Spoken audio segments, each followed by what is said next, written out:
coming, bro. What do Yes, you bro. what do you make of Water announcing um Malik Malik Scott. Scott as his new trainer? And what do you make of Water recent, defensive method, that has been developing also? Okay, yes. So, well, we're not actually sure what capacity Malik Scott is going to be his trainer as. We don't exactly know. We just know that he has joined the team. I would like him to take a lead role to JD's because I believe he knows more about boxing than JD's. JD's is just the guy that was able to find the talent. Wilder being a loyal person, Wilder decided to stick through thick and thin with JD's. JD's was the person that made Wilder decide to become a professional boxer the way he became a boxer. Wilder just wanted to become a journeyman. He wanted to just go in and fight because he went with JD's because JD's was the one that told him to become a professional boxer. He just wanted to be a journeyman to be able to support his daughter. But JD said, you know what, the right way to go about it is go to the Olympics. The Olympics are going to come up in a couple of years. I believe that you have the skill to be able to pull it off. Go and create your career in the proper way, do it the professional way, and that worked. Rather went to the Olympics. After he went to the Olympics, he got Shelly Finkel as his manager, and Shelly Finkel brought in Mark Brilland as his former trainer, and then based on politics and ego, I don't think that they allowed Mark Brilland to do do the role that they brought him in for. I feel like JD should have taken a back seat and allow Mark Brilland because Mark Brilland was a very experienced boxer. We all know his amateur pedigree. He won multiple Golden Glove titles. He was able to get to world championship level fights. And he's regarded as the greatest amateur in American boxing history. But for whatever reason, in the Wilder camp, they sort of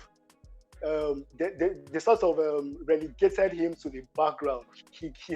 According to his interview that he gave to Spencer Ferron and Tunde Ajayi, he said that he had never even spoken to Wilder on a personal level for years. He doesn't have Wilder's phone number. As anything he wants to tell Wilder, he has to run it through JD's. And I think over time, this started to, you saw this started to tell. I think that's the real thing. That's the real thing that happened. Because when he won the world title against Berman Steven, you saw him use his jab methodologically. He broke Steven down. He was absolutely phenomenal in that fight on a boxing skill level. He knocked down Steven in the second round, but the referee didn't catch it because Steven grabbed Wilder and threw him to the ground. So he could still combine his power with his skill. So, but over time, it seemed that he became complacent and he just started to focus on the right hand at the expense of being able to use all his skills. And him being a superior athlete, that's the thing. That's the reason why Wilder is an elite fighter. Wilder is a superior athlete. Wilder has elite speed. He has elite power. The late Emmanuel Stewart, talking about Wilder, said that in 2012 when he predicted the boxing, when he was asked to look into his crystal ball and determine who he felt would be the best boxers, the best heavyweight boxers in coming years, he said for talent, Tyson Fury and Deontay Wilder, and he pointed out Wilder's good speed and power. Wilder is very fast. He has very fast hands. He has very fast feet. He may be awkward on his feet, but the way he's able to close the distance with his long legs, uh, he's he's extremely fast. He's extremely athletic, very athletic. So he was able to rely on just his athleticism. That was what was winning him fight. Athleticism and his right hand. He wasn't trying to learn all the rudiments, learn all the proper way of doing things because he was getting away with everything. Because it's almost like when you're that good at something, you just like, I beg. I don't really care. So I know that the minimum effort I put in, I will be able to get a result. So, having said all of that, bringing in Malik Scott, from what we've seen about Malik Scott, when I enter my hear him speaking about boxing, it seems like somebody who's very knowledgeable about boxing.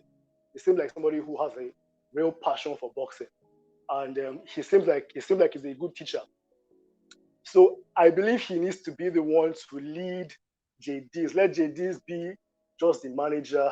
Let Malik Scott be the one to instruct Deontay Wilder more. You know, and but the only thing about the relationship though is that these guys are very close friends. So I think that Wilder also needs somebody that can force him to do something. That can be like, hey, this thing that you did, you know, it's not that good. Do it like this, do it like that. Like Wilder seems to expect people that have accomplished more than him.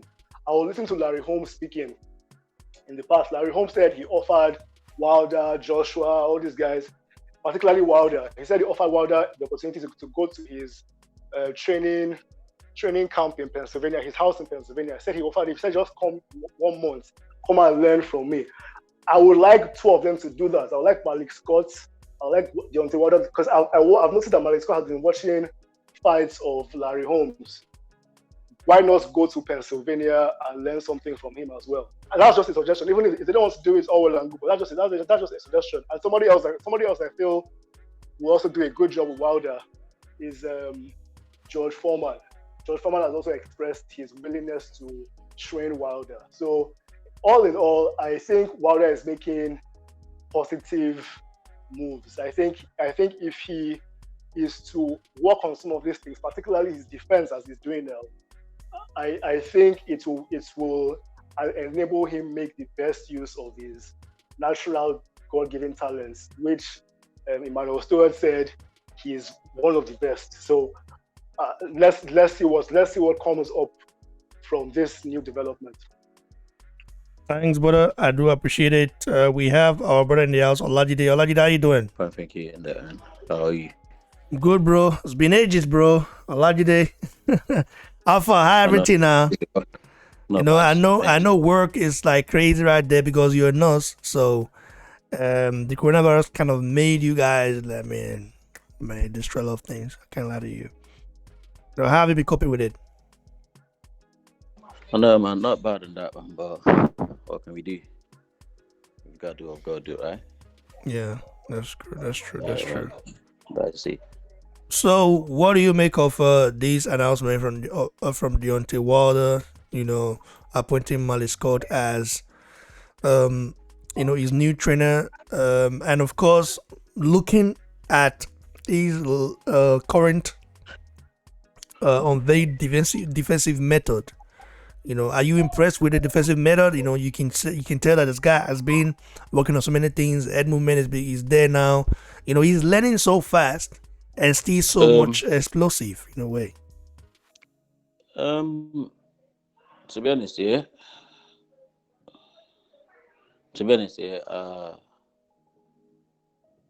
I respect Wilder as a fighter, right? And all this is doing. There's one thing implementing, into sparring first. Let's see what the sparring is going to be like. Then let's see what comes out. Do you think they haven't started sparring? I don't. That's the thing that I believe one thing: if Wilder has been sparring, yeah, you see a little bit of clips. That's not sparring yet. At least I believe there was one he did now with Scott. And a build kind of ring and some kind of formation and stuff like that. And that's why I feel like there are still loads of lapses, I ain't gonna lie. I don't know if you've seen that one where it was on a red kind of thing. I ain't gonna lie. When it comes to physicality and because those kind of head movements, if you go do that with some elite fighter, bruv, you're gone. Well, maybe those guys won't see it coming. No, that's the thing there, because when he kind of try bend and everything, I ain't gonna lie, there are some, no, them. I ain't gonna lie, that kind of movie, if you deal with Dillian White with something like that, he will knock you out. Because Dillian White does uppercut and everything. If you go do them kind of one where you have to bend down, that's why I said, obviously, there's one thing I like the things that it looks like we're seeing, but when I see something similar in training and that, then let's see. But for now, I ain't gonna lie to you, man, obviously you could be the one to have. Obviously, I believe with Wilder now having to have done 2-3 title defense. Yeah, two. Yeah, two. 2 title defense, being the longest person of this regime to hold the belt for 5 years. I don't think that kind of like gave any kind of reputation, but obviously because it's WBC belt, right? Holding it for 5 years and having 2 title defense, kind of like it's a bit of a she kind of thing, to be honest. But I still respect him as a fighter and that, but like, yeah. But everything that's done, you'll get in the ring first, like do some sparring and that, and we'll see what I got. For now, I ain't gonna lie to you. Nah. Okay, looking at Malik Scott as his new trainer, what do you make of it? You know what? I don't really rate him that much as a fighter. You know, someone even defeated Spike in the first round or something like that. But as a trainer, he might. You know, people say he took a dive in that fight, though. There's rumors. I know. Well, that's the thing that obviously he is, but you know, like yeah. But the other thing that is this, like, that's what I said. As a fighter, he didn't get much respect. I ain't gonna lie. People gonna like, yeah, man, let's go and that, yeah. But he might be a different person as a trainer. But I'm not gonna. You might not be a good fighter, but you might end up being a good trainer. It depends on where he is. But it's like, ooh, because if you want to look at it like in a kind of way, visual way, like, yo, this person is not really much of a good fighter. How many things does he want to see? Is he gonna teach you as well how to dive or something like that? You get what I'm saying? Like, yo, you know what I mean? Like, Malik Scott is kind of a fighter whereby if the molding is getting too much, Malik Scott does give up on his fight. Is that what it's gonna teach Wilder as well? So it depends. It might not be that much of a fighter, but it might be about a trainer. Like, I ain't gonna say anything about. Well, there are so many. There are so many. So there are a lot of fighters who are not good trainers, and there are a lot of fighters who are also good trainers. You know. Yeah, that's what I'm saying now. Like, if you're the thing there is this now, everyone can look at McBrillion now. McBrillion was an achiever as a fighter. And yeah, that's true. Trust me, he's a good trainer, but obviously we're wild on that. But this one now, you're not an achiever as a fighter, bro. Can you really train on that? It's still the same kind of thing you do, and that, you know what I mean? So it's a bit of a shitty one right now. Like, it's a bit of a cocky one right now. But like I said, I'm all hands up. I wish him the best. I hope he kind of like brings that ball. Because one thing there is what you do as a fighter. Okay, look at McBrillion now. When he pulled Wilder out, through in the toilet and everything, he's been there. He's been in that position. He knows what it's like. But for Malik Scott now, like, yo, before you get there, you're one of them ones that is either you kind of like stylishly dive and there's some, you know, like there's some shady things like it does as well while fighting and that. So is that the kind of things it's gonna teach Wilder as well? Like, I don't know. I hope he becomes a good trainer, even if he's not that much of a good fighter. I don't know, but yeah. Thanks, brother. I do definitely appreciate your opinion on this right here. So, guys, you know what it is. You know what it is. Stay tuned for more exclusive bangers out here.